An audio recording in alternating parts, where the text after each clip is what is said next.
geldik. Ötkirami tebriklep geldik. Başladın mı? Assalomu alaykum hurmatli yurtdoshlar, bizlarni kuzatib borayotgan muxlislar. Yana bugun Ötkirami yana geldik. Ötkirami tebriklep geldik yine. Kork 4'den endi sintezator desek tushunasizlar ko'rsat. Yana bugun buni Xudo xolasa buni yumaqa geldik. Şu bahonada bir ikki qo'shiq Ötkirami bilan akordionda tushib olamiz ayni Ötkirami. Xudo xolasa.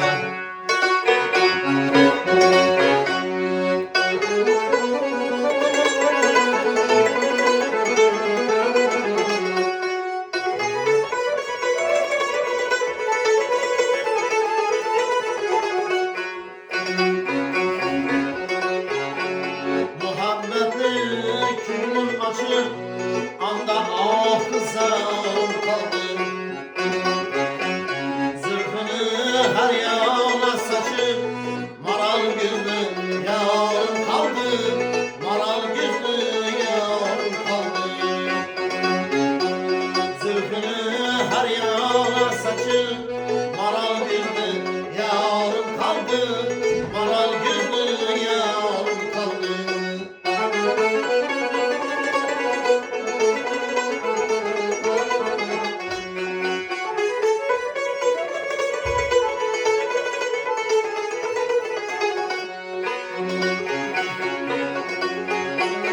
Hariminde köngül çağı, kök buldu sinemde dağı. Her başına taze bağı, Gülşenim gülzarım kaldı. Gülşenim gülzarım kaldı. Her başına taze bağı, Gülşenim gülzarım kaldı. Gülşenim gülzarım kaldı.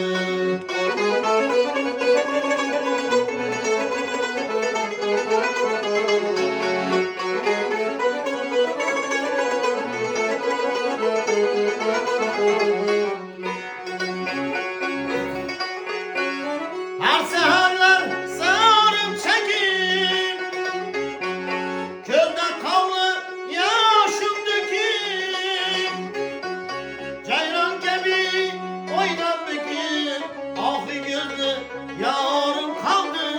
Ahı gözlü yarım kaldı.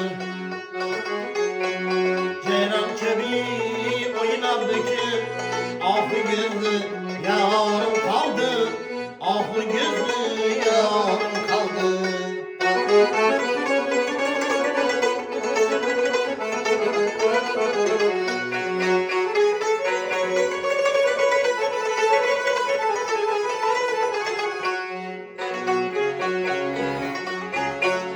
Hamra aytar gözünde, hak senasın bardınında. Bülbüller seyrem bağında, Selvi aklı yarım kaldı. Selvi aklı yarım kaldı. Bülbüller seyrem bağında, Selvi aklı yarım kaldı. Selvi